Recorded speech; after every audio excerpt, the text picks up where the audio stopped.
মুনাফিক পুরুষ ও মুনাফিক নারী এরা স্বভাব চরিত্রে একে অপরের মতোই। তারা উভয়ই মানুষদের অসৎ কাজের আদেশ দেয় ও সৎ কাজ থেকে বিরত রাখে এবং আল্লাহ তাআলার পথে খরচ করা থেকে উভয়ই নিজেদের হাত বন্ধ করে রাখে। তারা যেমনি এই দুনিয়ায় আল্লাহ তাআলাকে ভুলে গেছে, আল্লাহ তাআলাও তেমনি আখিরাতে তাদের ভুলে যাবেন। অবশ্য মুনাফিকরা সবাই পাপিষ্ঠ। আল্লাহ তাআলা এ মুনাফিক পুরুষ ও মুনাফিক নারী এবং কাফেরদের জাহান্নামের ভয়াবহ আগুনের প্রতিশ্রুতি দিয়েছেন, যেখানে তারা চিরকাল ধরে জ্বলতে থাকবে। জাহান্নামের এ আগুন হবে তাদের জন্য যথেষ্ট। তাদের উপর আল্লাহ তাআলার গজব নাজিল হোক। ওদের জন্য রয়েছে এক চিরস্থায়ী আযাব।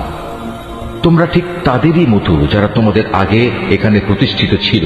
তারা শক্তিতে ছিল তোমাদের চাইতে প্রবল, ধন সম্পদ, সন্তান সন্ততি তাদের তোমাদের চাইতে ছিল বেশি। দুনিয়ার যে ভোগ বিলাস তাদের ভাগে ছিল তা তারা ভোগ করে গেছে। অতঃপর তোমাদের ভাগে যা আছে তোমরা তা ভোগ করে একদিন চলে যাবে।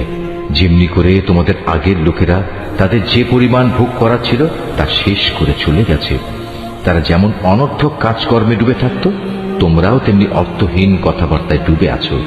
এরা হচ্ছে সেসব লোক দুনিয়া আখিরাতে যাদের কর্মফল বিনষ্ট হয়ে গেছে। আর সত্যিকার অর্থে এরাই হচ্ছে নিদারুণভাবে ক্ষতিগ্রস্ত। এদের কাছে কি আগের লোকদের খবর পৌঁছেনি? নুহের জাতির, আদ জাতির, সামুদ জাতির কীর্তিকলা, ইব্রাহিম, মাদিয়ানবাসী নবী ও সে বিধ্বংস জনবসতির কথা কি এদের কাছে কেউ বলেনি? এ সব কয়টি জাতির মানুষের কাছে তাদের রসুলরা আল্লাহ তাআলার পক্ষ থেকে সুস্পষ্ট আয়াত নিয়ে এসেছিল।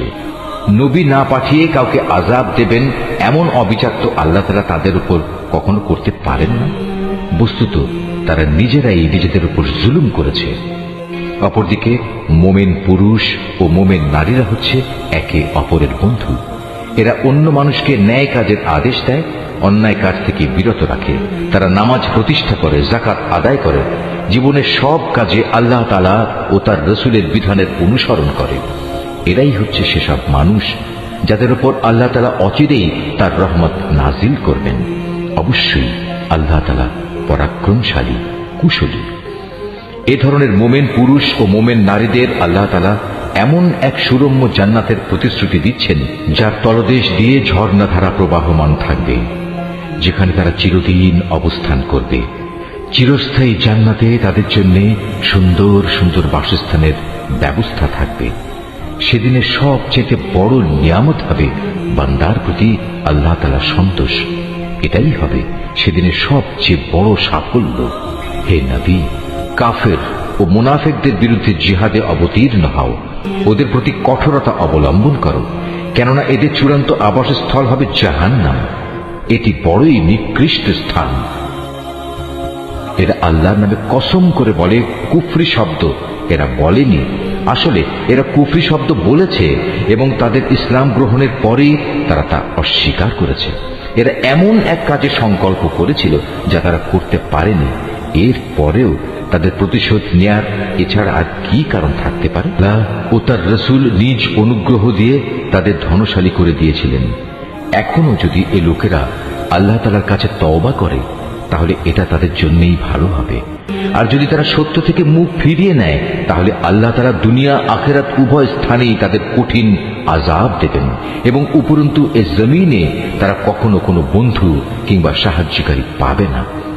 ওদের মধ্যে এমন কিছু লোক আছে যারা আল্লাহর সাথে ওয়াদা করেছিল, যদি আল্লাহ তাআলা নিজ অনুগ্রহে আমাদের সম্পদ দান করেন তাহলে আমরা অবশ্যই তার একাংশ আল্লাহর পথে দান করব এবং সত্যি আমরা নেক লোকদের অন্তর্ভুক্ত হয়ে যাব।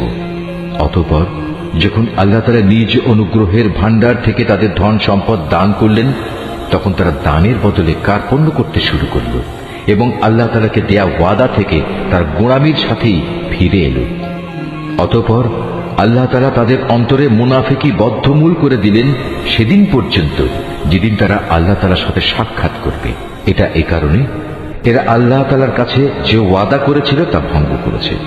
আসলেই এরা ছিল ভয়ানক মিথ্যাবাদী। এই লোকেরা কি একথা জানতো না? তাদের সব গোপন কথা ও সব সলা পরামর্শ সম্পর্কে আল্লাহ তাআলা জানেন এবং যা কিছু অদৃশ্য অদেখা আল্লাহ তাআলা সে সম্পর্কেও বিশেষভাবে অবহিত।